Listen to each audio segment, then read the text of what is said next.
Captain's Log Supplemental. I've been getting back into reading lately. I found a great little fantasy series that I just can't seem to put down. I think about it all the time, and I spend almost every free moment just completely engrossed in it. I downloaded a few volumes to my pad. I take peeks while I'm, listening in on briefings or during downtime on the bridge. Number one caught me today while we were on hold with Starbase 6's docking crew, and snatched the pad and now refuses to return it to me. Apparently I'm lacking in professionalism.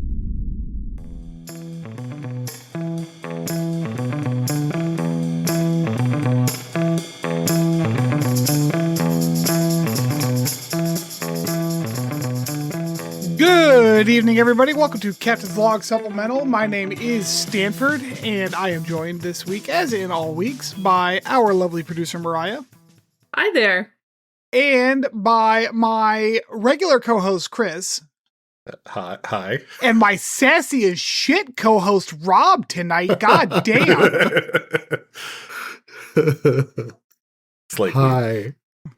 Captain's Log Supplemental is a Star Trek rewatch podcast. We're watching all of Star Trek in chronological order, canon order, starting with Enterprise. We are on the 9th episode of season 3 of Strange New Worlds. The new season is currently broadcasting every week, so we will be getting through all of that before we start with TOS. We're getting there though. If you like what you hear, or if you don't, give us a rate, give us a review, give us 5 stars. We are 5-star people. And to be clear, give us 5 stars even if you don't like us, because that's a nice thing to do. And we love you. Be kind. If you don't like something Rewind. you hear, send me an email, podcls3, number 3, @gmail.com, and I will do my darndest to either change what you don't like or make fun of you for your poor taste. So... those are either way, you're getting on the podcast in one way or the other. So That's true. That's true. You're going to get a shout out, either angrily or friendly like. That doesn't apply to John. You're not changing anything, John. Nice try. Yes, we don't trust your opinion. Well, I get it pretty much every week from him, so I do have a request. I need a soundboard now, and I want one of the sounds to be a recording of Chris saying Slay Queen. That was amazing. I've never felt more affirmed in my life. I like our producer is now demanding a soundboard. I was going to say, the other button will be... And Slay Queen. Slay Queen. Discord has soundboard options. I don't know how it works, but I can, I guess I can look. We'll see what happens is when you want to play a sound. Oh my fucking God. Missed me? Yeah, you weren't here last week, so you actually listened to last week's episode and like fresh, like you hadn't heard it before. Heard none of it. You got to hear me be all mad the entire episode. Oh my God, it's so good. It was so funny. Man. But so welcome back, Mariah. To hear how all was y'all's fangirling on Patton Oswalt, though? How was the West Coast? Yeah. Doug. Yeah. The West Coast was beautiful. I came home to muggy, rainy, hot Pennsylvania. It was 72, no rain, sunshine in Seattle. That's weird for Seattle. That seems right? very opposite. Yeah. No, it was absolutely gorgeous. The weather here's been shit for a week now. Yeah, no, Seattle was great. So I don't know. Pennsylvania needs to get its shit together. Nice. Yeah, I always wanted to go to Washington. Seattle would be cool, but also just seeing some of the nature-y stuff around the state would be pretty fun too. Yeah, one of the coolest things is even when you're flying in, you immediately see a difference in the trees because it's all those pine trees. And it looks so different than our mountains. And then just seeing Mount Rainier just poking up out of the clouds is surreal. It just doesn't look natural. Yeah. Although I too love staring at time bombs. I think my favorite thing that you were talking about, honey, is the fact that apparently they just don't do breakfast over there. Oh my God. Well, weird. So we were at the convention center, and so that's the corporate business area. So the convention, the event I worked at was over the weekend. So Saturday morning, which we were 3 hours behind. Is that right? Yep. Yeah. So we're awake at like 5, 6 o'clock in the morning with nothing to do, but wide the fuck awake. And so I was like, I want to eat a big breakfast before we go and work all day at the convention. There was nothing open in time for us to sit down and have breakfast. Not even any like coffee shops? No. That's Well, not like breakfast. weird. You could get like coffee and like a Danish, but I wanted like a diner. You're like And I eggs knew I wasn't and gonna get a fucking diner. pancakes and shit. Yeah. But I wanted a breakfast. Not even a So- Waffle House? There's no On the Waffle West House. Coast, they don't have Waffle House. They have their standards are way too high. And at least there are lots of great coffee shops we went to, but they just weren't, I couldn't get breakfast. So I fucking ate at Starbucks for 2 mornings It Did occurred you- in the hotel lobby. like it occurs to me that like I didn't realize quite how spoiled we are by like diner culture, but like if you had to tell me like, hey, go find a restaurant where you could get like a breakfast, but it's not a diner, like that's not easy to do. No. Dude, so in Missoula, there's this wonderful place called Ruby's. And they don't call it a diner, but it's a diner. You I mean, know, it's called Ruby's. Like, they don't Of course open- it's a diner. Right, it's a diner. Yeah, right. pretty they're, much, they're yeah. not they're not open 24/7, but they've got some of the best damn breakfast I think that we ate while we were in Montana. The other place that was amazing was Paul's Pancake Parlor. I took Mom there when she came out to visit. Like the alliteration. That's amazing. It's just really great because like you go there, there's always a line, but they give you your beeper so that you know you'll know when your table's ready. Because it's the 90s. And right next door is a used bookstore. amazing. So we would just go there, Best day ever. get in line, walk over. Kelsey would buy like 3 books, and it was Yeah. amazing. Super fun. That's So cool. my favorite thing that we did, which is not the Space Needle. Amy and I went and looked at the Space Needle last year. It has a very nice gift shop that I perused for a while. I'm not going the fuck up there. Like, no, thank you. Absolutely not. You can see through the elevator as people are being elevated up to the spinning floor, see-through floor in the dining room up there. Anyway, we were getting in the elevator and someone had a box and we were like, oh, are you here for the festival? You can tell who the knitters are. And we're like, oh, are you here to work or for fun? And she's like, oh, this is popcorn. We're like, I'm sorry, what? She had a box of popcorn. And she's like, yeah, there's a movie theater that has chocolate coated popcorn.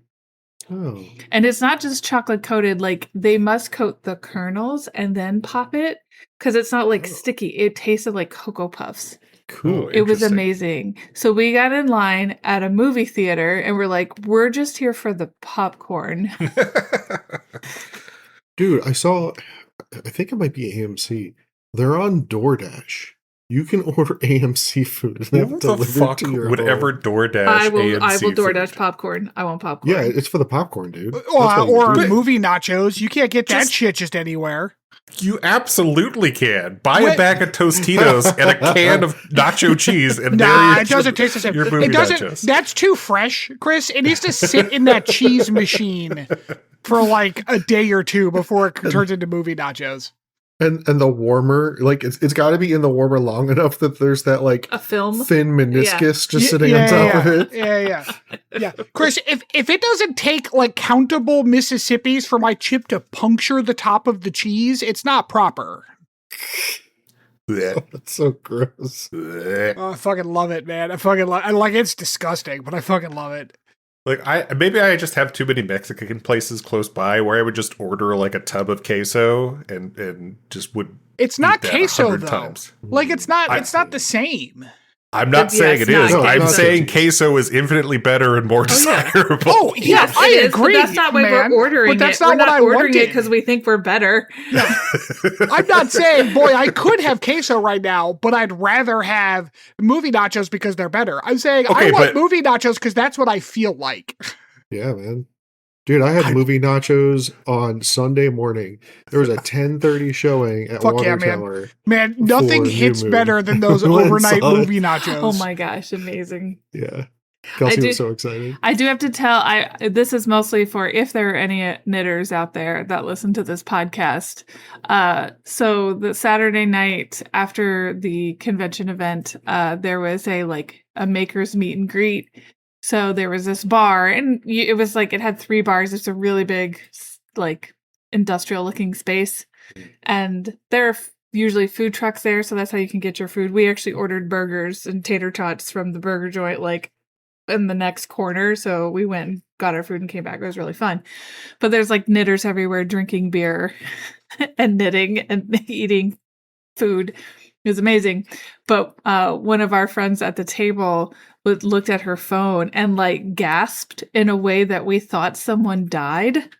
And the next worst thing happened than someone dying was that the yarn store that organized the event found moths in their yarn in their shop. Oh no. Yeah. So for the knitters out there, you can appreciate the she gasped. And the rest of us were gasp, like, she gusped. She gusped to the yarn store having moths in their yarn. Man, I am a sucker for a food truck. I love food trucks. I have not had good, consistent results from food trucks. Yeah, that's because they're food trucks. There's definitely a food truck or two that I'm like, this is good. But usually... You know about the food truck event that they have at the Parkside place? I think they already had it. Fucking fuck me and my statements. Yeah, it doesn't feel good, does it? So... Damn. God damn. Slake Queen. I'll try to remember to check it out next year or tell you about it when it happens. I thought that maybe last year I tried to go or get Kelsey to go and y'all were busy or something. But yeah, they fill that park with food trucks. There's 10 of them. Phil. Don't listen to him. It's a big park. The problem I have with food food trucks. trucks... A lot of food trucks in one place. Yeah, the problem I have with food trucks is they tend to be so fucking hipstery that the food's not good God. anymore. I disagree completely with you. Yeah, right? That's they're the ones that have all the crazy ideas and the crazy fusion products that are delicious and wonderful. He's just grumpy because he can't see over into the truck. Nobody can. Chris, I broke him. That's not wrong. That's not wrong. It doesn't help that I can't actually. That's why he doesn't like going to Chipotle. He got so upset when he Chipotle. found out there were other things than what they were telling him was available. Bitch, tell me what's there. People are getting shit. I'm like, wait, they have that back there? Yeah, it doesn't help that I can't actually engage with food trucks on a reasonable level. But I don't know. Sometimes I just want some fucking food. I don't need all the goddamn production of the fusion stuff. My favorite food trucks are usually just this is the Mexican joint that has a food truck, and so they just give you good That's fair. tacos and shit. There's a jerk chicken, a barbecue. Jamaican place that does that around here, where they have a truck that they bring around from time to time. And the fusion-y ones are the ones I hate the most. I just want a good fucking the barbecue trucks are usually pretty good. Those are pretty and good. the bar, the Seven Brews or whatever, that's next to Hinky's Garage and the Wawa on Beaver. I don't know if you ever go that way. Probably not. They always. What a Pennsylvania ass sounding sentence that just was. Right? No, that place is owned by a cop. Fuck them. We don't go to that place. Well, the food truck people aren't cops. Yeah, but if you patron the food truck that the cop hired to be there, you're basically patroning the cop at that point. If they're all right? Okay. Simmer the fuck down, man. Hey, man, he's spicy today. Fuck that shit. Yeah, because Chris took all my spiciness last week, so I had it. It's built up. Oh, great! Built so up like a capacitor. Spicy? Yeah. By the way, Stanford, have fun editing tonight's episode. Yeah, it's just pouring against the window right now. Oh, is that what that the sound rain is? must be sideways. That's fine. The algorithm that calls background noise will usually pull that shit out. Although we could lose power, so that'd be fun. All right, and on that note, yeah, Chris, you just keep going. Yeah, you just keep talking. You just take over from there. That would be fucking hilarious. Right? It's gonna make the trivia game very difficult. Or very easy. Well, he knows all the answers. All right. This week's episode is episode 9 of season 3 of Strange New Worlds, entitled Terrarium. This is the third time that Star Trek has done an Enemy Mine episode, and still it's not great. I'm just going to start off the bat with that. We get a cold open with a recap I didn't watch, and then Ortegas is leaving like a personal log.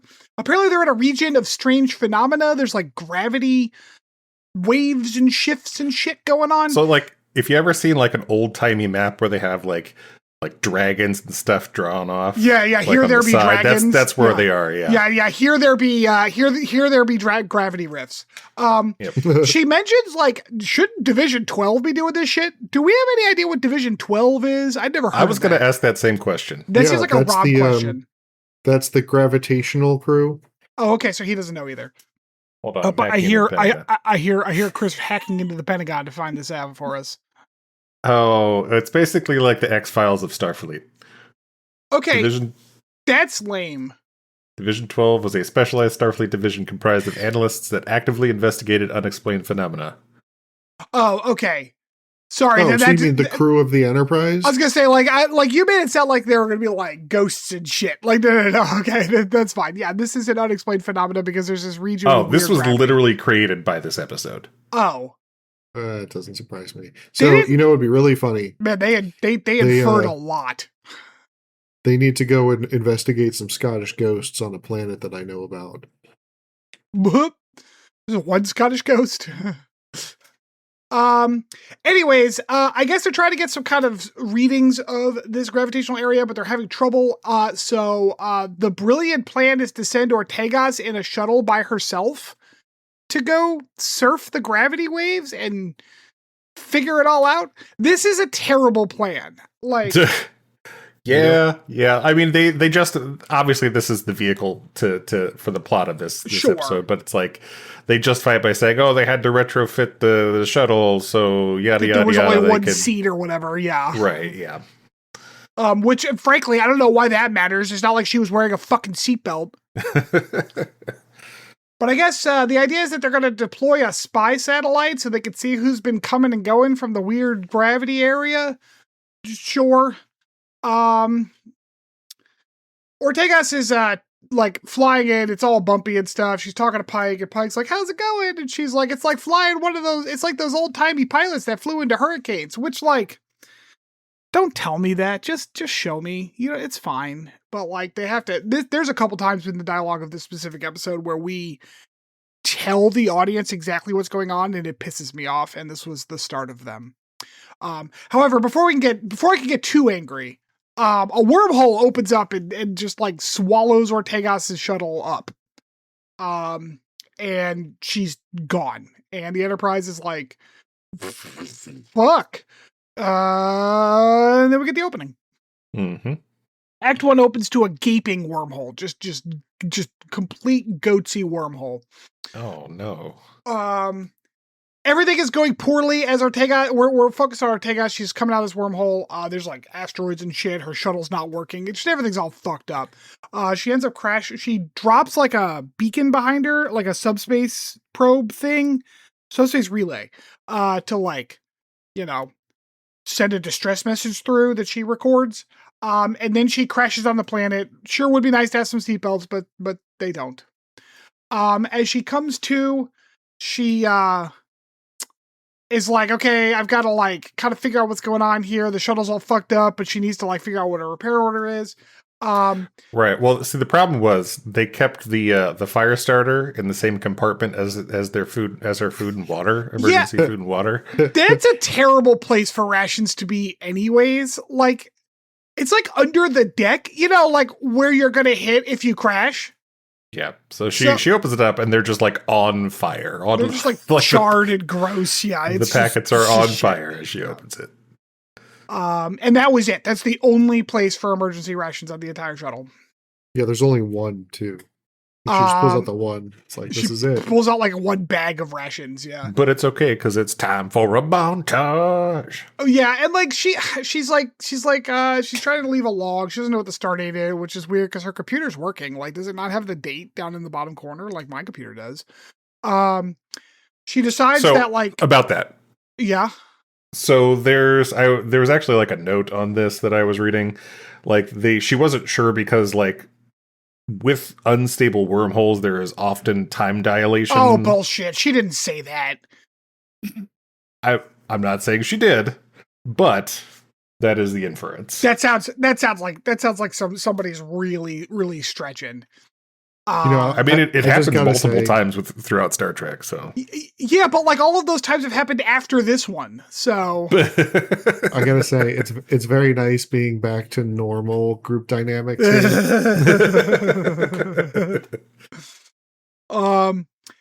Anyway, she decides that water, food, and shelter are her first things that she needs to secure. So couple things. I have been trained in survival. That's the wrong order, actually. Water is first. Like, you need water. You'll die pretty quick without water. Very quickly. Mm-hmm. Food? You got a while before food. Yeah. Like, shelter is actually more important, especially if you're, like, out in the wilderness. Now, I will point out, she's actually already got kind of shelter taken care of because she's got a whole fucking shuttlecraft that she's sitting in. And she mentions that. Yeah. She says, I have one of the three. Yeah. So. Yeah, but, like, food, she's got time before food becomes an issue. But she has to get some water, so she builds like a water condenser, which at first I was like, oh, okay. I mean, there's an atmosphere, so there's water in the air, that's fine. But then like later she actually vents the shuttle to the air so that she can go hunt for food, which means that she condensed water out of her own shuttle's air. Where did that water come from? I mean, air always has some level of water vapor in it. Right. I understand that, but like, this is a closed system. That water has to be somewhere, right? So like, okay, there shouldn't be any in the compressed air wherever this shit's coming from. Like, because when you compress air, all the water comes out of it. That's like how compressed air works. So like, that doesn't make any sense. She was sighing real heavy. She was so she's drinking her own water again? I don't know. She managed to pull like a liter of water out of the air, and I'm not sure that there would be that much water. There wouldn't be. In a single room, you know? Hey, you're getting too granular. Move along. But like, I can also see like, okay, like these are futuristic atmospheric controls and stuff, which means like, okay, I could see a world where like the shuttle puts water into the air because moist air is better for you and like more comfortable and stuff. But then it's like, okay, well then where's that reservoir? Go get that water. It's already there. You don't need to condense anything. Anyways, I don't know. Fucking But it did have a fun like jobs done light on it. So that was cool. Did, yes. I don't know how she managed to make this water condenser, but it worked a treat. Like, what do I know? We're back on Enterprise as we have a meeting where hold up. You like she after that she does the Castaway. I've made fire moment there. That's right. She's like, I made water, and then she says it to Beto. Beto's not dead, right? No. Okay. What? He was in the last episode. I know. The cinematography and the way she was talking made it seem like Beto had died because it like lingered on the picture of him a couple of times. There was just this level of like, I'm not sure if this is what they were trying to convey, but like, had I come into this episode blind, I'd have been like, oh, is that like her dead boyfriend or brother or something? I would not have known that he was a live person that is alive because it's just not how the cinematography presented him. It was weird. And I was like, did I forget Beto dying? I thought he was here like last episode. I didn't get that, but you do you. That's fine. You can be wrong. So back on Enterprise, there's a meeting where nobody knows anything. So my first thought here was, why are we going back to Enterprise? Like, shit. I think I'm converting you, Chris, because that is it's like the first thing I always complain about in episodes like this. Well, it's like they set it up for like, especially this first little bit. It kind of gets away from it later, but they set up this first little bit as like this is the Erica Ortegas episode. It's her on her own. And like my main problem with all of the Enterprise scenes in this episode was they use Una as the antagonist in all of these. And it doesn't make any sense for her to be the one doing it. She has always put the crew first. And then all of a sudden it's, but we got these vaccines to deliver and we're on a tight schedule. I mean, so never mind Erica. that she's objectively correct, but like, yes, I don't disagree with your take on her character. Like, she's being used as it would have been better if there was like a liaison or somebody else on the ship pulling that role instead of Una. Like, have Admiral April call them, Sure. Yeah. Or the captain of the other ship. Or, better yet, stay off the Enterprise.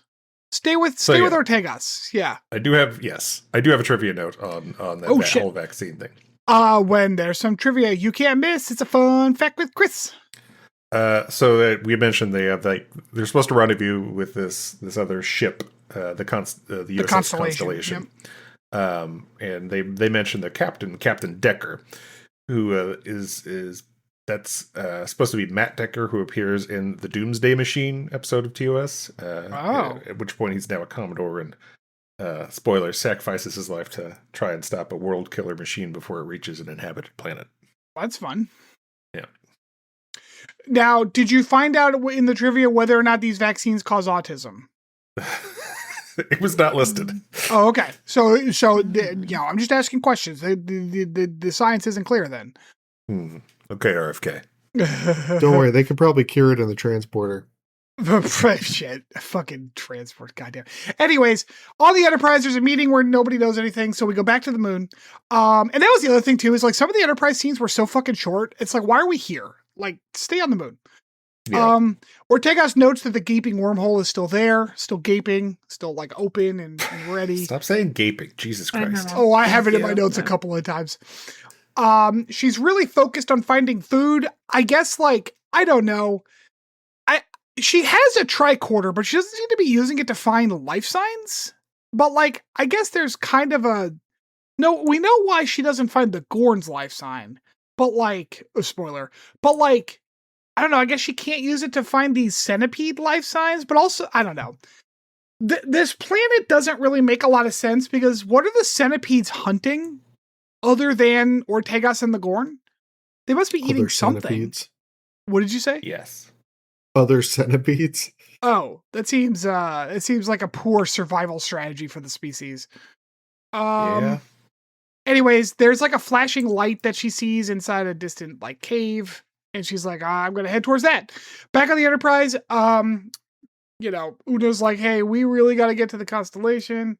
While Uhura is super focused on like saving Ortegas, they manage to catch a bit of Ortegas's like distress signal that's just kind of bouncing back through the wormhole. But like, and then they're like, well, I got it. Why don't we send probes through the wormhole to see if Why didn't you do that straight away? That's like, that feels like the first thing I would have done. I just assumed that like there was a reason they couldn't. Apparently the reason was they hadn't thought of it yet. I mean, there is a reason they can't, so there's that. Yeah, it turns out, but we don't know that yet. Back on the moon, Ortegas finds that the light... Oh, go ahead. No, I just wanted to note that I do really like the kind of the scenery and everything from the moon in this episode. I thought it was pretty cool. It's fine. It looks cool. Yeah. I really like the roiling clouds storm off in the distance. That was pretty cool. Yeah, there's some pretty very cool. It looked very much like one of those what's that sound? What's that set like LED stage thing that they use these days called? There's a name for it. I have no idea what you're talking about. Stage thing? Yeah, have you ever noticed that movies don't have real sets anymore, and that's why everything's kind of open in the middle and stuff, and the lighting's weird? It's because they largely use these like LED. They're not blue screens. They're like literally LED curved like room screens. Oh yes, they have one of those. There's a name for that. They started using it. It was first used in season 1 in that scene with Uhura in the asteroid where they're talking to the crystal dudes. Right. Oh, yeah. Many people consider them to be one of the things that is most ruining cinema right now. This episode feels like it was filmed on one, but like it's also TV, so like whatever. Right. But yeah, no, the effects in the back and stuff, they were nice. We get to where the source of the light seemed to be coming from. It is a small campsite. That like obviously another survivor or somebody is living in. And as we cut to the commercial break, we found out that the resident of the campsite is returning, and gasp, it's a Gorn. Uh-oh, SpaghettiOs. I almost ordered SpaghettiOs today because they have Pokemon shaped ones, and I thought it'd be God, funny. why? I don't hate SpaghettiOs. Oh my God! For all of the other food things you don't care for, I know. You like but food trucks. Am I right? There was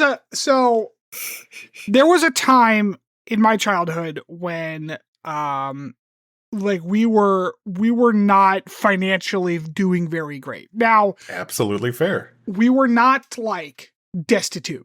Like we had a house. We had heat most of the time. Like we were fine. But like, so we didn't buy a lot of like name brand stuff because that shit's more expensive.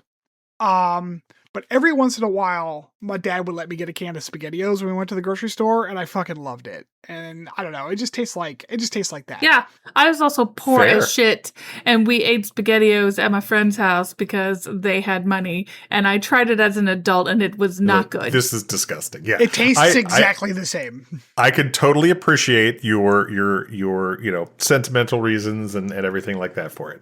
It's fucking gross, dude. Okay, I never said like Pop-Tarts, they still slap. Good. SpaghettiOs, I said I like no it. bueno. So I had SpaghettiOs for like the first time in a long time, like a couple years ago.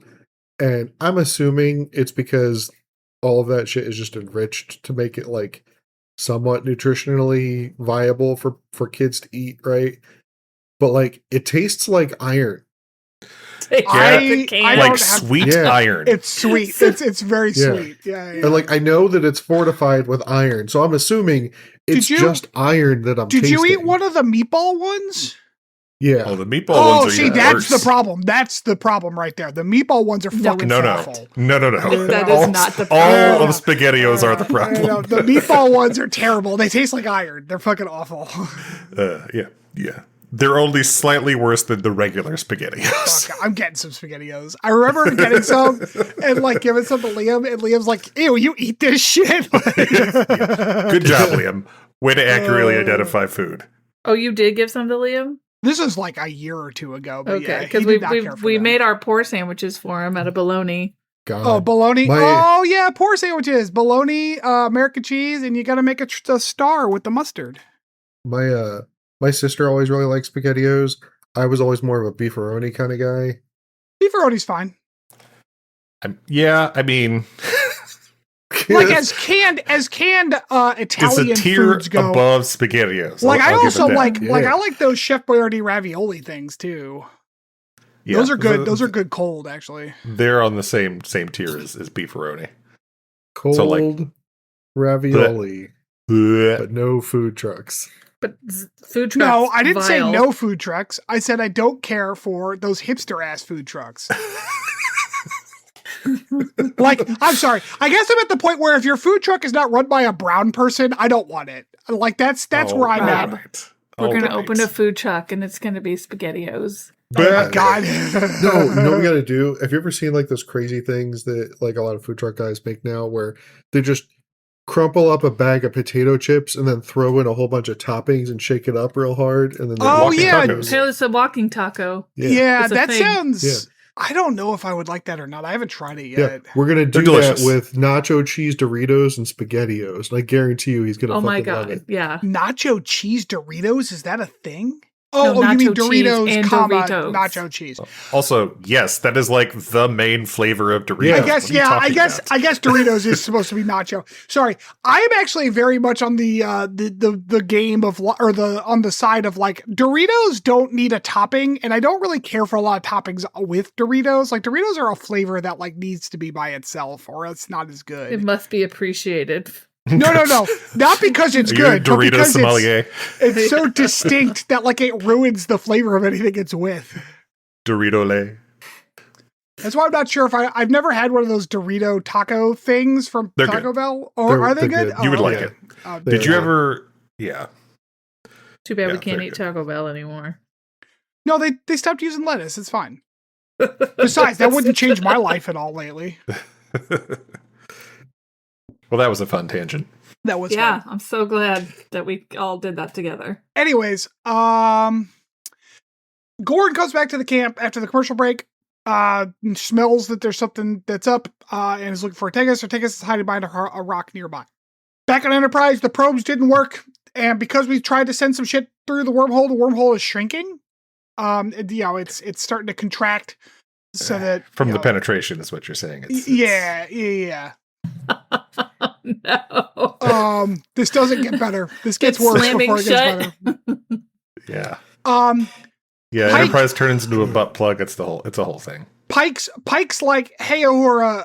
Uhura's like, I want to send a shuttle through. And everyone's like, that's a fucking terrible idea. We already lost a shuttle through this wormhole. And Uhura's like, I think I can make it work. I just got to crunch some numbers. And Pike's like, bring me some hard data that shows that there's any chance of success. So basically begging Uhura to make up some data. Which is that's what I do at work. Foreshadowing. Back on the moon, the Gord finds Ortegas and like lifts her up and is like, roar. Gorn roars. But then she actually just kind of moves her out of the way so that she can, like, because Ortegas was about to be eaten by a centipede or whatever. The Gord by centipede, we mean like giant centipede, gigantic centipede, like length of a person or more. Yeah. The Gordon's leg gets bit by the centipede that she moved Ortegas out of the way of. Before she turns on like a personal shield that like cuts the one centipede in half and the other. No, that came later. Bounce up. No, it's right here. No, that came later. That's a separate scene where the alien saves Ortegas.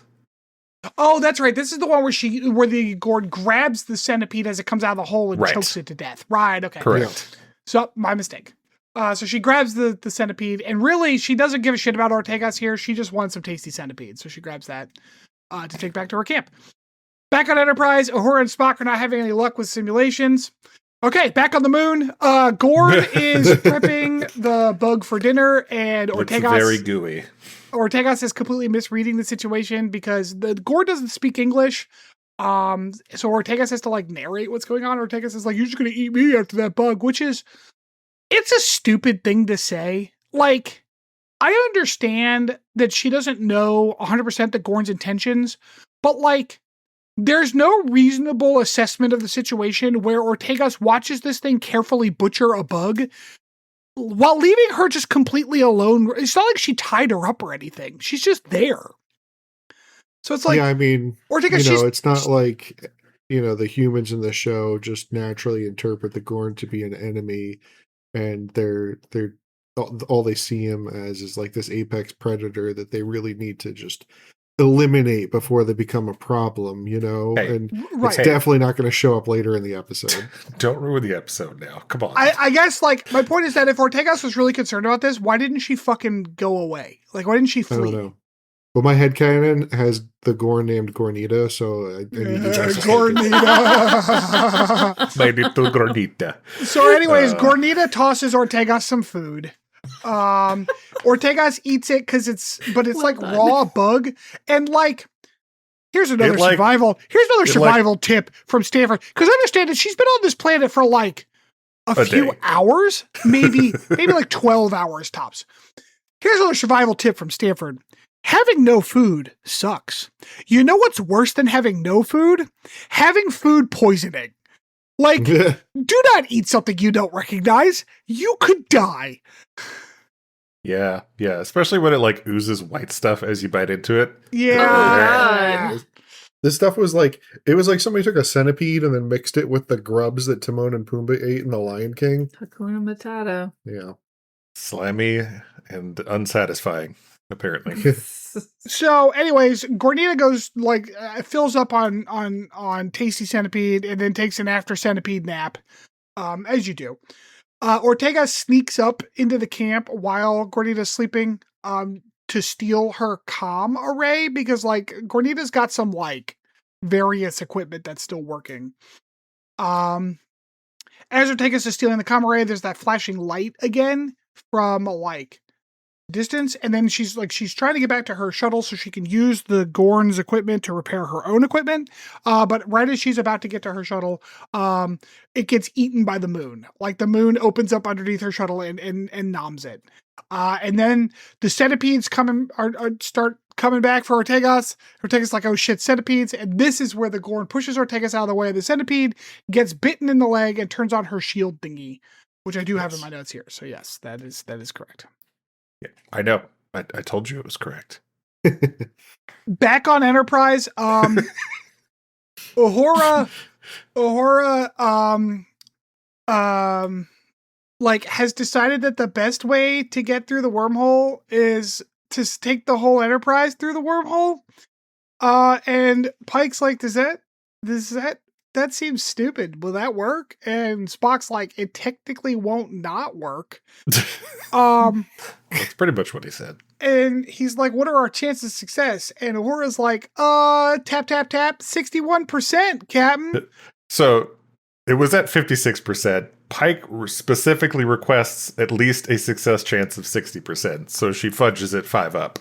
5 up to 61%, which like, I don't know how their simulation works, but like usually when you're running like a computer simulation and it responds with a result, there isn't usually a way to just like edit the text field on that result to say something different.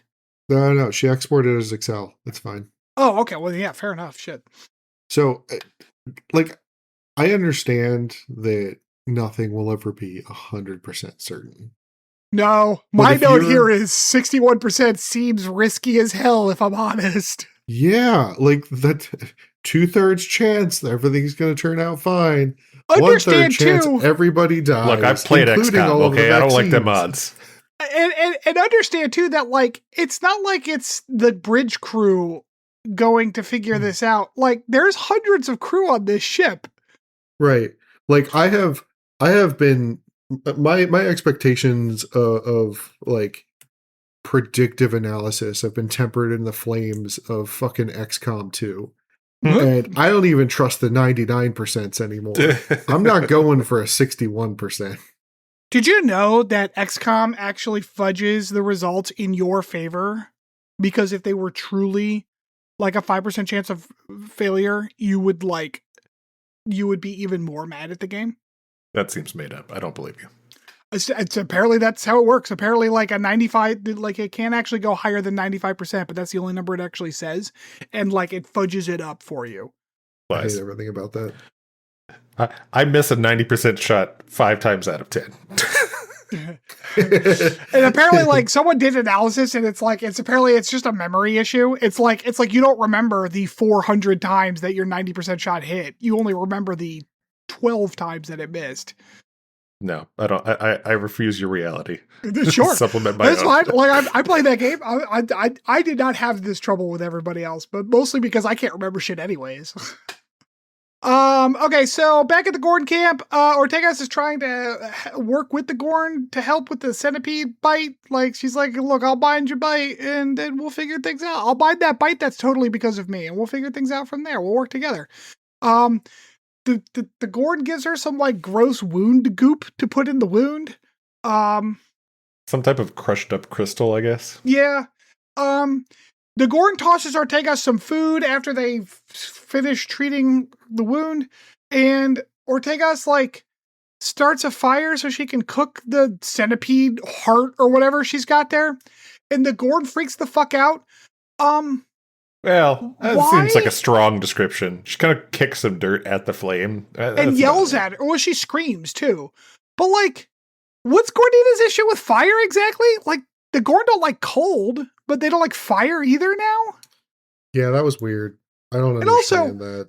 It's an advanced spacefaring society. Gornita is as smart and civilized as Ortegas is. She doesn't not understand how fire works, right? Like, I hate this fucking shit. I hate fire bad. Oh. Like, oh my God. Anyways, Gordita and Ortegas start doing some like hand gesture communicating. Ortegas is like, I know what I'll do. And she just whips up a universal translator kind of, which like, I guess like it's stupid, but also unnecessary because it only understands yes and no, but the Gorn understands English.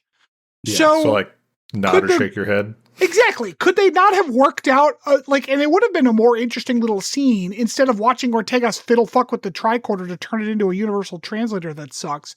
It would have been a more interesting scene if, like, Gornita had been like, let me teach you the Gorn signs for yes and no. I mean, I didn't have an issue with it. It's fine. Yeah, that's because you got all your issues out last week.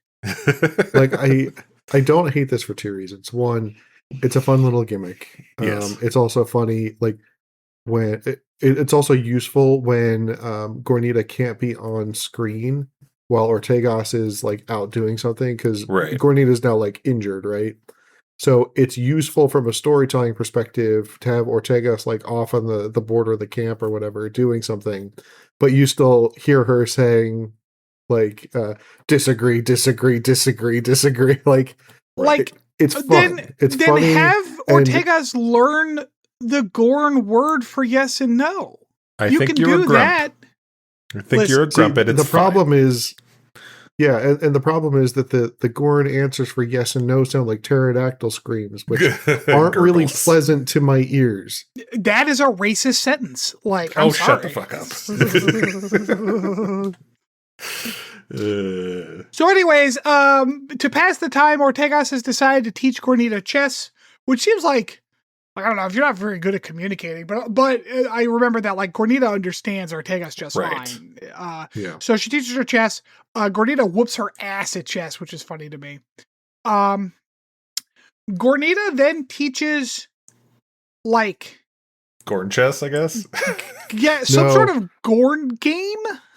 This I called this one flesh backgammon in my notes. Ew. It's not even really go with Gorn Gammon. That was too simple for you. I'm not sure what the best analog was. It seemed like there were different you had pieces and they had pieces, and like there was a board with like points. Oh, it was Gorns and Ladders. That's what it was. It was Gorns and Ladders. And there were definitely dice. Yeah, I don't know. It was Gorns and Ladders. Gorns and Ladders is funny. I'm trying to think of like any kind of. It almost looked like one of those peg games, but plus dice. So I don't know. Gorns and Ladders. I didn't look it up, so I don't know if there was any kind of specific inspiration. So anyways, Ortegas wins the Gorns and Ladders game. Gornita's like, now that you've won, you have to eat the winning piece, which, okay, like, again, I was hoping if the writers had any fucking clue what they were doing, it would have been a joke. It would have been like a practical joke that Gornita was playing on Ortegas. I did think that's the way it was going. That would have been funny. That would have been a funny joke. But no, like, Gornita is apparently serious, so Ortegas pretends to eat it, but like badly. Gornita is not a fucking moron. She's not a child. She's a fucking pilot. Like, she's a space pilot. Like, God damn it. I hate it when they infantilize the Gorn, because, like, I don't know. It's just stupid. So bad. I appreciate the circle back to this moment, though, at the end of the episode, because it does wind up giving Ortegas a memento of the occasion. That's fine. I think it still would have worked if it was a practical joke. Like, that's... Because that's a funny joke. I think that would have probably been better, but it was fine. Like, she put it in her mouth, and then her Gornita started laughing at her. Yeah. It would have been the funniest fucking thing. But it's like, it's a bone or a piece of exoskeleton. I know. That's why it's ridiculous. But, like, it wouldn't have been a practical joke if Ortegas died choking on the damn thing. So it's better if Gornita was serious that she wanted her to choke and die on the thing? Maybe it's just lightly crunchy. You don't know. It's like soft shell crab. Exactly. Soft shell crab. Ugh. Soft shell crab. Have you had soft shell crab? There's a weird texture to it. Yeah. I don't care for it. The flaky shell bothers me. Yeah. Okay. So anyways, I don't know why, but apparently we need the human to fix the Gorn tech, because Gornita can't just do that. But Ortegas is fixing the Gorn's. Is she fixing it or repurposing it? She called it a comms array. She's fixing it. So, like, I think it is a comms array. But it was like a Gorn comms array. So, but isn't she like readjusting it to like talk to Enterprise though? It made it look like she was trying to... No, because she was waiting for it to charge up. She had to like fix its like energy thing. She had to put crystals and shit into it. I don't know. It's one of those things where it's like we're treating the Gorn like it's a dumb fucking idiot when like wouldn't the Gorn be the one who is fixing this? Like I understand she can't move. Ortegas could like, put it next to her so she can fix it. Whatever. So mad. Yeah, we'll get to it at the end of this. So I guess Ortegas is like, look, we can call my people and then get you back to your people. And Gordon is like, bitch, I ain't going back to my people. They'll fucking kill me. Because Gorn. And Ortegas is like, well, then you can come with me and we can live on Enterprise together. It'll be fun. And it's like, yeah, great. Back on Enterprise, Pike is flying the ship.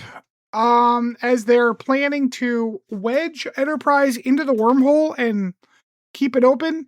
We get an excellent CGI scene of the Enterprise just sliding right into suppository position in this gaping wormhole. Jesus. And just like wedging there. It doesn't help that the whole wormhole is like a red color. So you did kind of skip over the part where like they're talking to the Gorn, or Ortegas was talking to the Gorn and about it not being excited to go back to the Gorn because they think they'll just kill her. Did I say that? I said that the Gorn doesn't want to go back to Gorn because the Gorn will kill her. Oh, I must have missed it. Yeah, I explicitly said that. Yeah, that's why Ortega says you can come live with me on the Enterprise. Oh, okay. Sorry, must have. It's fine. I probably buried it in my distaste, so it's fine. Yeah. So they wedge themselves into the gaping wormhole, and it kind of clamps around them, and then they're just gonna hold it open for a little bit, like a speculum. And they're like, okay, we got to figure out where she is. There's like 300 and some odd moons to scan, and they're like, well, start fucking scanning. Back on the moon, Ortegas is yelling at the flashing light thing. Because like, no, that comes later. That's after the whole fire thing. Right, that's later. But I see Ortega's talking to the flashing light thing. I don't know what my note here was about. She was just whispering at it and saying like, what are you doing? Why are you right, because they're talking about how they feel like they're being watched. Yeah, she talks with Gornita about it too. And then like she goes out to because she needs more wound goop for Gornita because Gornita's leg is getting infected. Which again, this all happens so fast. Like infection takes like at least a little bit to set in, but it's all right. I didn't have a good idea of like the time frame of this episode because like I agree, like it seemed like things were like escalated time wise, but then like the Enterprise didn't seem that way at all. Pike told Uhura that she had 4 hours to figure it out. So like we're at most like 6 hours from then, right? So and that was probably like we're like probably 12 hours post crash at this point. Yeah, didn't they say that they had to like meet the other ship for the handoff of the vaccines like in 48 hours or something? Something like that, yeah. And they had to get there still. Yeah. Ortegas is like, okay, well, I'll go get some centipedes so that I can make more wound goop. It doesn't go well. There's like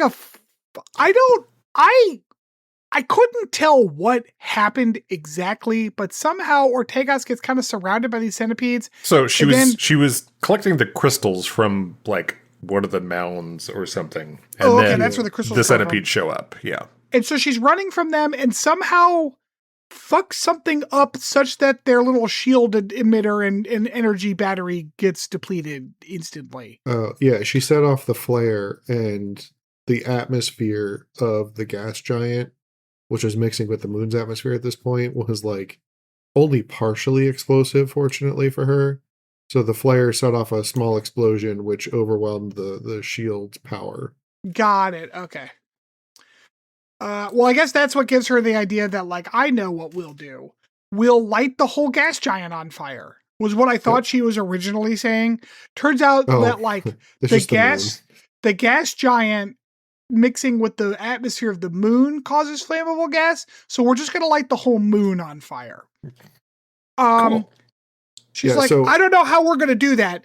Gornita pulls aside a tarp, and Ortega says, quote, "Yes, a thruster pack with propellant in the tank." Like, what? Why did we need to specify? Like, shut the fuck up with this expository bullshit. Yeah, that was... bad, fucking awful writing. I did cringe internally at that line. I'm like, seriously, just say the thruster. Just say that. We don't need to specify that there's or like have her go up to it like, what is this? Oh my god, it's a thruster. Yeah, that's all you have to say. Or, like what? Or just like have her turn to Gornito and just go like, oh yeah, like just it doesn't have to be explained until they activate the thruster and you Gornita, see it work. Yeah, she could have been like, Gornita, you've been holding out on me. Yeah, that's all she has to say. Yeah. Like 2 scenes later, after we have another fun little, dip back to the Enterprise. Well, we have a montage of her getting the meteor-proof tent made out of the crab shells together. Oh wait, that's the movie Enemy Mine. She's got to make a heat shield-proof tent out of the Gorg heat shield that's also conveniently nearby. Which, like, that's fine. It's Deus Ex Machina shit, but like, it's fine. It's Star Trek, whatever. But like, so they have to do that. I'm just annoyed because like it's a direct fucking reflection of this fucking movie that they've already done twice in Star Trek. I don't know why they'd do it a third time. They get inside, they light the atmosphere on fire. Her paper airplane that she's been kind of holding on to burns up. Paper airplane. But as the atmosphere around them is like glowing orange underneath the panes of their tent, it suddenly changes to a white glowing light, implying a connection to the flashing light. Anyways, back up on the Enterprise. Uhura's like, oh man, we didn't they scanned a bunch of moons. It didn't work, and the wormhole's collapsing and whatnot. The wormhole's collapsing. Pike's like, what the hell? And Uhura, and then Pike's like, I know you fudged the numbers, and Uhura's like, I did, and Pike's like, well, it's fine if you violate rules to endanger everyone's life as long as it's for a good reason, which I guess is friendship. Is that the good reason? Yeah. I was like, what are we doing, Pike? Like, just no consequences at all? What are we doing? Yeah, no, this is dumb. But then turns out they the fire on the moon worked a treat because she did in fact light the entire atmosphere on fire. So I guess that worked. Probably ruined the entire planet, the entire moon's ecosystem, but it's fine. Yeah, also, how is she still breathing? Maybe it's just the upper layers of the atmosphere. I don't fucking know. Is that another one for your soundboard, honey? Should it be? They figure that's where the planet she is. Pike tells La'an to get a team together and go down to the planet. They beam down to the planet. Ortegas comes out of the tent, followed by Gornita, and La'an's like, fuck you, bitch, and fires and kills Gornita on the spot. Immediately. Because these motherfuckers are their coward-ass endings. Because, that's not... they had to fire over Ortegas' shoulder. Gornita was touching Ortegas, and they're like, shoot her in the head, fuck her. They wouldn't do that. But also, why aren't these on stun? Right. The standard is stunned. They always make a point of saying set phasers to kill. Right, the default is just we're gonna knock you out because we're Starfleet and we're the good guys. Yeah, but nope, not right now because we got to kill her. And so fucking Gornita's dying. Ortegas is like, no. And then because this episode wasn't dumb enough. As they're beaming back to the Enterprise, Ortega starts yelling at the flashing white light. And it turns out that flashing white light is a species of people called the Mitron. Anyways, Mr. Mitron showed up, and I was like, oh, hey, Mr. Mitron, I like your robes. Because he looks kind of like the guy who plays the mummy in The Mummy, and I'm here for him. But he's like, we wanted to see what would happen. We're scientists, and we wanted to see what would happen if we put you and a Gorn together. Teehee. Which, isn't that just the setup of Arena, Rob? So the Metrons are the ones from Arena. Yep, they sure are, Chris. They sure are. And do you know what the whole point of Arena was? It was they put the Gorn and the human on the planet to fight. And see what happens. And what was determined was that because they tried to just beat the shit out of each other, they weren't ready to talk to the Metrons, so they weren't going to talk with them. and like the Metrons famously say, like, we're gonna come back and check in on you in 1,000 years to see if you're ready for us yet. So, so they already did this. Yes, yeah, they already did this. But here's the thing. The whole point was they fought each other instead of working together. And in this episode, they actually worked together, thus meeting the requirements of the Metrons. No, because he was like, at the end, he was like, well, maybe you were okay, but your bitch friend came and shot that motherfucker, so I guess you're not ready. Bye, peace out, memory wipe. It's so stupid. And I'm sorry, memory wiping is a fucking lazy shit rating tool. I am generally okay with the whole, like, storytelling rhymes thing, where if you've got different movies or different trilogies or different whatever, like touching back on some like major milestones or touch points that you want to hit, so that like you can do like a subtle callback. But this is like a bludgeoning callback, and it's not done well. They just redid the episode.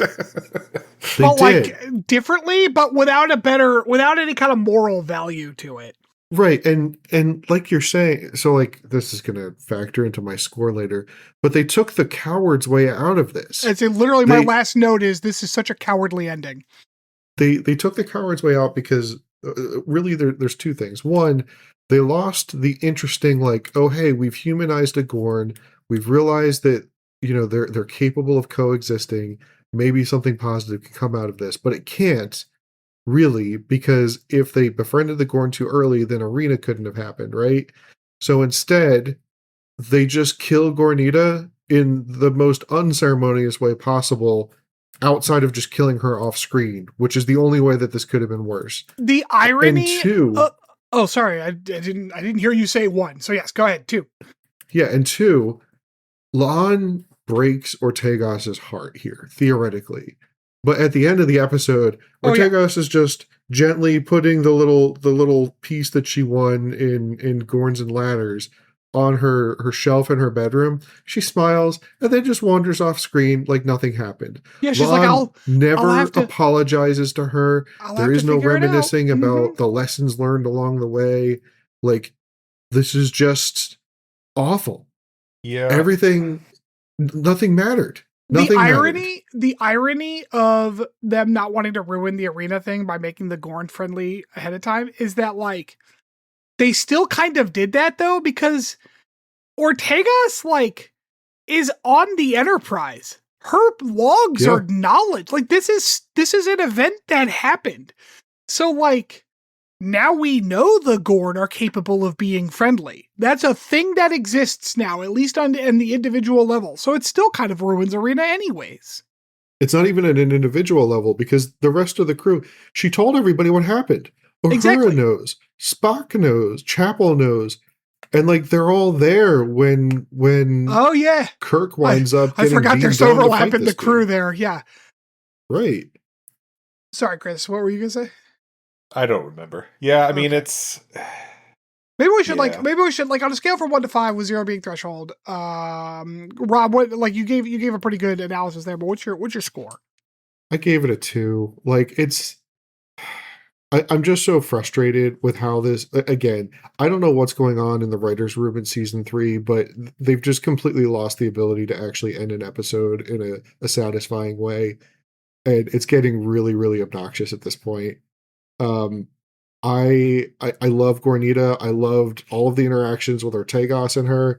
The rest of the buildup was great. The stuff on Enterprise was meh, but like I was okay with it because I really liked what was happening on the moon, But yeah, the ending just cut it at the knees. Like it was awful.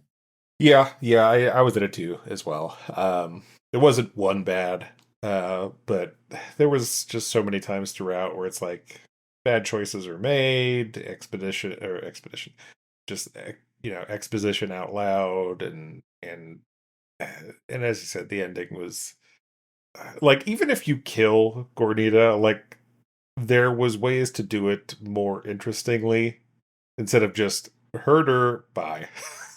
So yeah, have her come back on Enterprise, and they don't know enough about Gorn biology, so she succumbs to her infection. Oh man, see, that would have been hard to watch. Like that would have been great. Like Ortegas, like like you have to save her and they can't. And so there's like this scene where she like watches Gornita die. Yeah. Like that would have been rough. If they cut out a bunch of the Enterprise nonsense scenes, then they could have put that in. They sure could have. Yeah, they could have. I'm sorry. Going back to the Enterprise, I also gave it a 2. Going back to the Enterprise was a fucking mistake. Stay on the planet. Like, and they did that's been my primary complaint about this show throughout the whole show, is that there are plenty of times where it's like, what are you doing? Stop showing me this. Trust me to, like, tell me the story. Right. The story of Ortegas and this Gorn and these fucking metronomes or whatever the fuck they were called. Metron. Like, that story should have been interesting enough on its own to fill 45 minutes of runtime. Like, we're not talking a 3-hour movie here. Although, technically, it was theoretically interesting enough to fill a movie because this movie already exists. It's called Enemy Mine and it's stupid. But, like, I don't know. Just stay off the fucking Enterprise. Like, tell me the story. Be brave. Tell me the actual story. Yeah. For what's essentially the first real like Ortegas episode, like just spend the time on Ortegas. It's the 3rd season. Right. Give her an episode. Right. Yep. So IMDb had it at a 3 because they're just going to coast the season out at 3. Yeah, I mean, sure. All right. When we get back, we will have a short deep dive.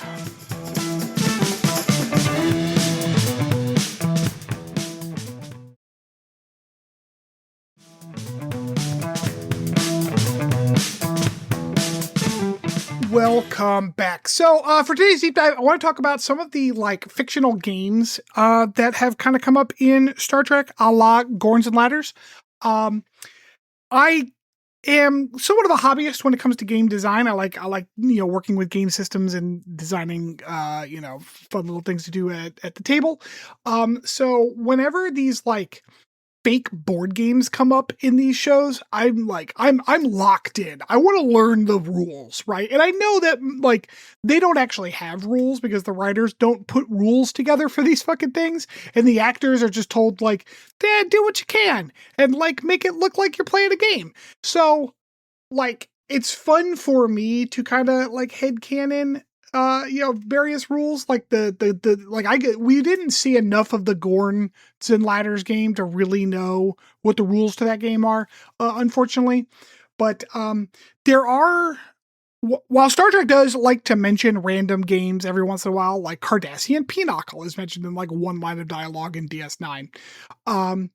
There are a few games that have kind of like cropped up and stuck around for more than one episode, and like do have like some kind of vague rules involved and stuff. And so I'm going to talk about a few of those.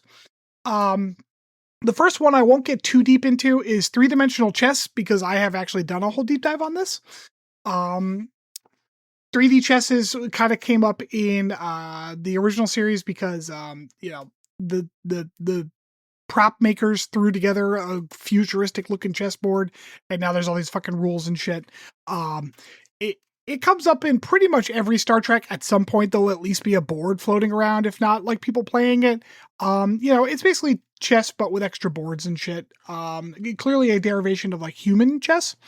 There is a game that is mentioned a couple of times called Vulcan chess, although there is never no one has ever actually seen playing Vulcan chess, so no one knows what that actually looks like. At one point, Spock in the original series has like a Vulcan chess piece that he's using to demonstrate something, and it looks like a normal chess piece. So like, is Vulcan chess just like a Vulcan variation of human chess, or is it just kind of similar? We don't know. But 3-dimensional chess is like it's human chess, but like more racist. But more racist and douchey somehow too. Yeah. I bet you the Vulcan chess is they mind meld with each other and they play chess in their brains. I hate that. I don't, weirdly. Next game I want to talk about is Dabo. Do y'all remember Dabo? Oh yeah. They had so many Dabo games in DS9. So many Dabo games, so many Dabo tables, so many Dabo girls. Is this the like Ferengi blackjack or whatever? No, this is the Ferengi roulette, basically. I was gonna say roulette more, right? Yeah, perhaps or something. This is effectively roulette. There aren't ever like any clear rules, but it is definitely like there's an implication sometimes that like, because like, it's like often Dabo girls are specifically instructed by their employers to distract the players into losing. A common saying in Dabo was watch the wheel, not the girl. That's a weird thing to say to roulette because like there's no actual there's skill nothing involved. there's nothing to like there's nothing to watch. You know, to like give a chance. like it you know, we don't like it doesn't matter whether you're watching the wheel or not. It's going to be the result anyways. But I guess Dabo has some more rules. We don't know what those rules are. But there are like it's more complicated than roulette. But basically, it involves a roulette wheel. It's a popular like gambling game.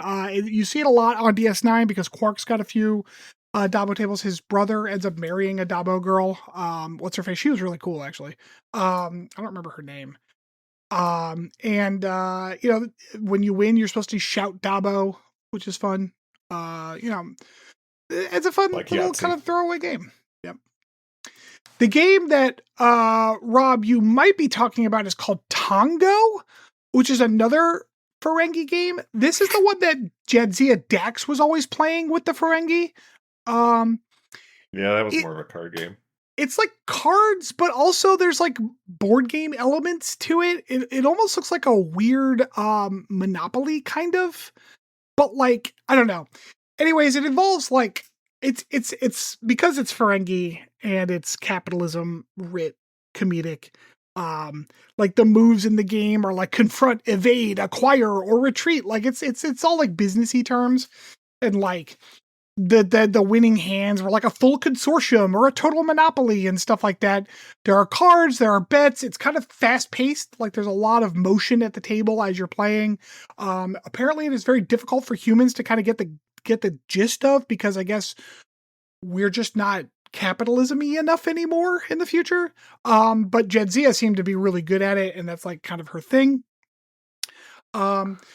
There's a fun line, which is the key to Tango is to confront when you're sure you're in a better position than the other players. Like, yeah, that's how games work. I don't know. Like, it's kind of a weird thing to say. But yeah, so like of the two games in DS9 that you see a fair amount, those are the like it's Dabo and Tango are the two like Ferengi games you see a lot of. All right, next one is Tsang, which is like a Klingon game. I'm going to mention this because we actually kind of talked about this. This was in Discovery, because like Ash Tyler, as he was like getting to know his Vok side, like realized that he's good at Tsang. So to know Vok. He had to like go play it in order to like get some information out of some Klingons. It is a Klingon gambling game, which it seems to involve like a board on the floor and dice and like pieces. It's weird. Like I get that like writers of science fiction want to be like, this is a cool futuristic gambling game, or this is an alien gambling game or whatever. But like, it doesn't matter how alien you are. Gambling games need to have some pretty like standardized concepts, which is like they need to be simple enough to lose at, because like you want to take people's money. There's a reason that like games at casinos and stuff don't take more than like 10 minutes to play a round of, because like the more rounds you can play, the more money you can win or lose, as is the case with casinos. So this game looks very complicated, and there's like a board that you're moving pieces around and stuff. It looks like if you're going to try to play a brand new board game, there on the box it says it'll take about 45 minutes, but you know it's going to be 2 to 3 hours at a minimum. Yeah. So calm down with your games. All right. The next game is called Kadiskat. Rob, you probably haven't seen this if at all. Chris, do you remember Kadiskat? Yeah, that was in Voyager, right? Yeah, it's played on this like vertical hexagonal board, and there's like different colors of pieces that you kind of like put down on the board. Again, no one's actually like writing down rules for this shit. You just kind of have to piece it together. 7 of 9 played a lot of Kadiskat with Naomi Wilder. And so like you could see 7 of 9 playing it every once in a while, but like, I don't know what the rules are. It looks kind of like Connect 4, but like it's not. It may also be like kind of like a 3 colored Go, but it's not that either. I don't know. But anyways, of the games that I'm going to talk about, it looks the most fun. Like, and like, I think it is telling that there is a child who is specifically interested in it in Voyager, because it does seem like the game that is most approachable to children, aside from Gores and Ladders, of course. Because that game, it looks simple and ends with you choking on something. So there's really nothing more a child could do in a game. Yep. But Kata's very colorful. Looks like it's very kid friendly. And like there's some cute moments where Seven of Nine is playing with Naomi Wilder, who is a child in the show. And I don't know, it's fun. I always interpreted it as like a children's game. Yes. Although, like Seven of Nine seems to imply that like there's a deeper level of strategy to it than just like, yes, it's not like Candyland. Like there's some like gameplay going on. The other big game from Voyager is called Calto, which is indescribable. Yeah. Picture just like a nest of sticks. Yeah. So, you remember like in the early 2000s where like magnet platforms were like the best desk thing anyone ever bought. So like Sharper Image was selling a bunch of them where it's like the platform that's a magnet and then all these like little metal things that would like you could stack up or make pyramids or like piles on or whatever because it's magnets and magnets are cool. It's like that, except the little things are sticks.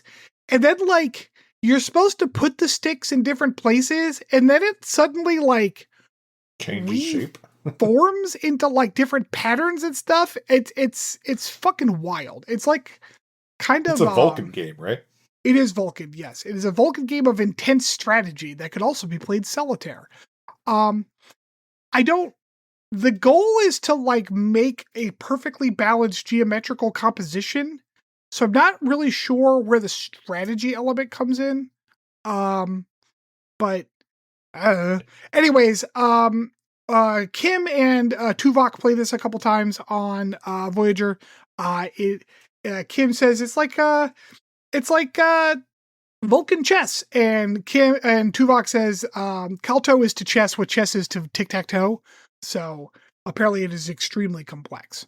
But it's like Vulcan pickup sticks. That's kind of what it looks like, honestly. Yeah. So, the next one I want to talk about is from, oh, you know what? Is this one from DS9 as well? No, this is more TNG era. Although there is some DS9 as well.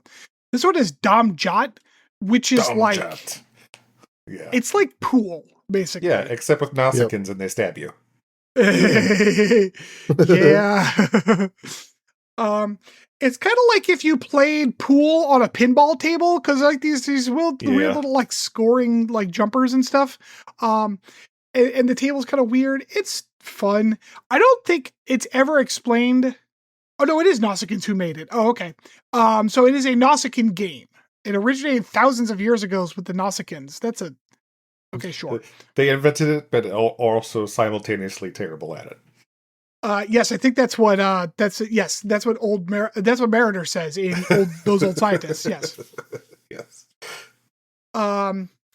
So yeah, it's fun. It's one of those things where it's like it makes for a good TV game because like it is visually interesting and it gives the actors something to do with their hands, but it's not so like interesting that you have to pay attention to what's going on with it. So yeah, it's fun. The last game I want to talk about is Stratagema. Stratagema. I think that's how they say it. Stratagema. I think Stratagema. Yeah, the dumb game that Data kind of wins. There's no real explanation as to how this game works. You just kind of like fiddle fuck with your things, and you wiggle them about. You get your little metallic fingy puppets, and then you wiggle them about and try to win, and then an alien tells you you're stupid. Like that's that's the whole game. And then Data discovers that the way to beat the super experienced Stratagema player as an android is that he's just going to sandbag the guy until he gets too tired because he's shitty and organic, and Data just wins by default. I think it was more so nobody won, right? Because he just got annoyed that he wasn't trying to win and flipped the table and left. No, yeah. Deliberately playing for a stalemate with the focus of blocking Kohlrami's move for an indefinite length of time. Right. The game in question broke the record for duration, only ended with Kohlrami forfeited with the game in frustration because he's an android. So no, that's literally what happened. Data just waited till the organic thing got too tired to play and won, which... Too tired isn't really accurate, though. I guess like mentally frustrated in my brain is like a fatigue. He annoyed him to quit is basically what happened. Which feels disingenuous, if I'm honest. It doesn't feel like a good victory. But that's why everyone sits down during judo matches anymore. So what the fuck do I know? This is like one of several very dumb games that TNG, like I was going through the list of Memory Alpha and that like eyeball game in the game showed up. Oh God. And I'm like, this is fucking stupid. As well as that dumb as fuck martial art that Riker and his dad do. Like, oh yeah, I forgot about that one. TNG thought they were cooking with the fucking fake games and they were all ass. But yeah, I don't know. So I don't know. Like fake games are fun. I find them entertaining. So I don't know. Like fucking send me an email and tell me about your favorite fake games. That's not gonna work. No one fucking talks to me. I'm so lonely. Anyways, that'll do it for the deep dive. We'll be back in a minute with a potpourri.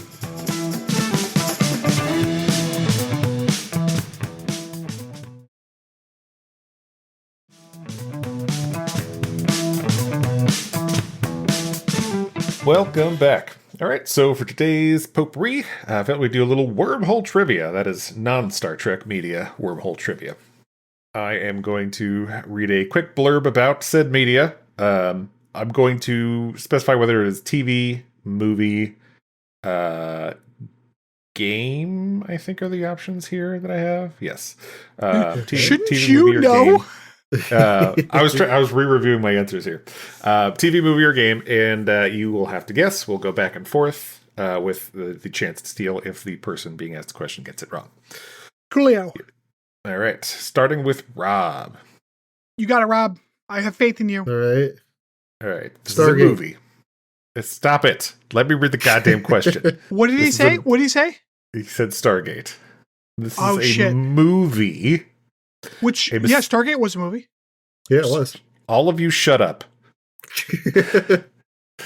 A mysterious wormhole was also appears a TV near show? Saturn, allowing humanity to reach another galaxy in search of habitable worlds. Near Saturn? Oh, Interstellar.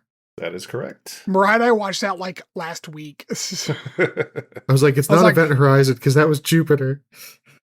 All right. Stanford, your turn. Okie doke. This is a movie. An alien-built transportation system appears to send Dr. Ellie Arroway through a series of wormholes connecting distant star systems. Start your what was the first sentence again? An alien-built transportation system appears to send Dr. Ellie Arroway through a series of wormholes connecting distant star systems. That's an interesting... Is that Contact? That is Contact, yes. That's an interesting way to say it, because we had to build the thing, but we only built, I guess, the car that rode on the system? Right, yeah. Okay, yeah. All right, Rob. This is a movie. The titular ship creates an artificial black hole that folds space with horrifying consequences. Event Horizon. Yeah, I laughed when you said that. I'm like, well, damn it. All right. Stanford. Alien rings... You give him all the easy ones. This is a show. Alien rings connect planets, including Earth, allowing instantaneous travel. It's also a movie, but Stargate. Shut up. Yeah, I know. It is Stargate. Which one? All of them? They're all that fits for all of them. What do you want? Stargate? You want Stargate SG-1? You want Stargate Atlantis? You want Stargate Universe? You want Stargate Arc of Truth? All right. Rob. Yeah. This is a TV show. This series begins when an astronaut is accidentally pulled through a naturally occurring wormhole into a distant part of the universe. That is Farscape, correct? Nice. I was like, when you said an astronaut is accidental, I was like, my mind just went straight to the opening like prologue that's before every episode. Yeah, right. All right. Stanford. This is a show. Characters travel through dimensional portals between parallel Earths. Sliders. That is Sliders. Yeah. I feel like this is going to end in a tie. Yeah, you probably should have gone like one step harder on or one step more obscure in the. So that's the thing. media. When I was looking these up, I'm like, oh, like I know all of these. Then there was like a huge gap in difficulty between the ones you know and the ones you wouldn't. So you don't know me, man. Like I'm number one participant in the Wormhole fan club. Like I'm all over the wormholes. All right, Rob.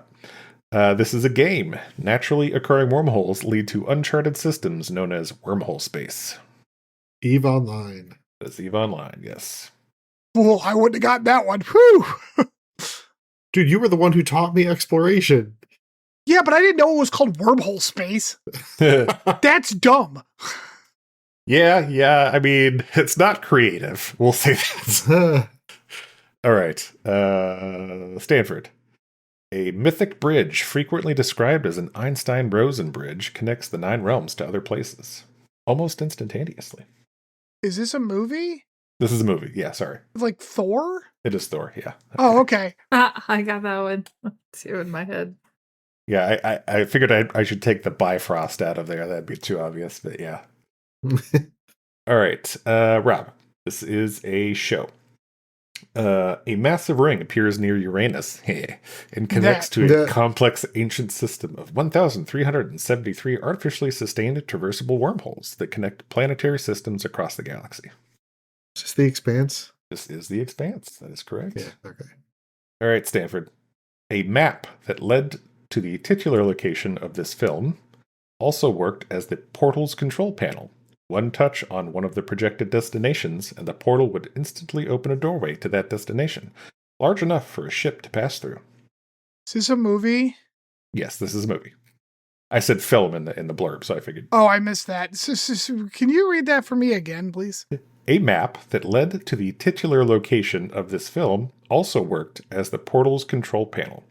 One touch on one of the projected destinations, and the portal would instantly open a doorway to that destination, large enough for a ship to pass through. Is this Treasure Planet? God damn right it is. Good fuck me. I was almost like, is this Atlantis? Like, no, that's not quite right, but it feels close. And I was like, this must be Treasure Planet. That's so funny. Like Atlantis immediately popped into my head too. I was like, no, there's another animated movie where that is the right answer. And I was like, Treasure Planet. Yeah. Yeah, shit. That was awesome. All right, now I have to come up with a tiebreaker because you tried. What? All right, give me one. Yeah, find one of those obscure ass ones. Although, like, out of all of the ones you've said, Treasure Planet was probably the most obscure. Yeah, that's why I saved that one for last, in hoping one of you would not get it.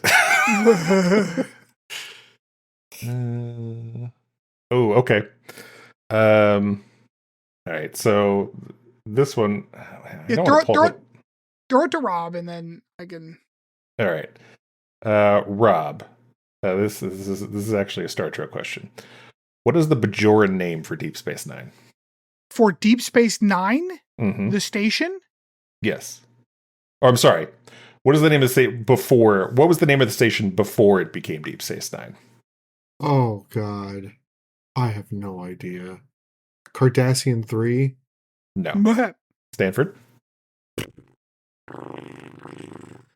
Fuck, is it like a...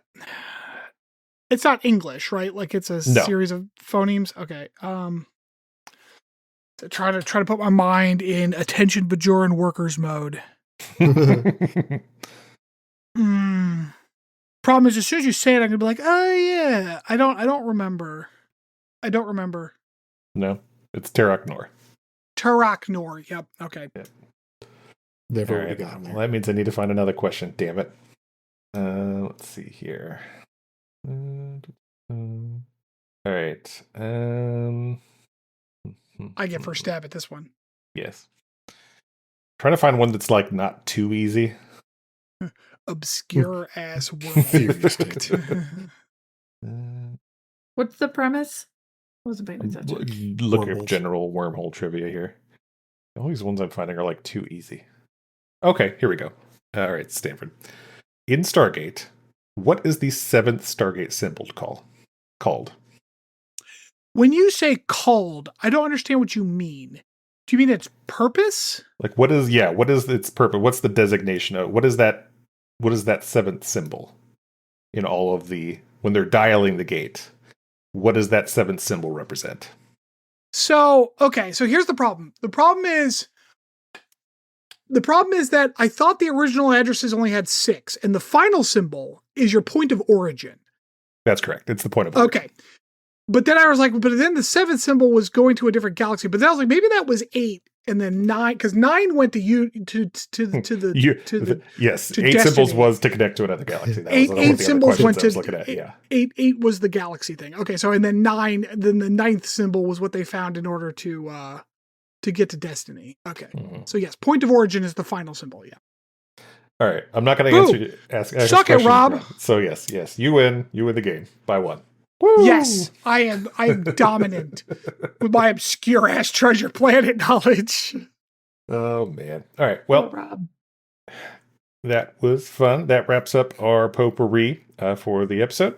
As Stanford mentioned at the top of the podcast, please rate, follow, subscribe, review, 5 stars, do all those things that help spread the podcast to other people. We will greatly appreciate it, and we will catch you next time. Night, everybody. Bye-bye.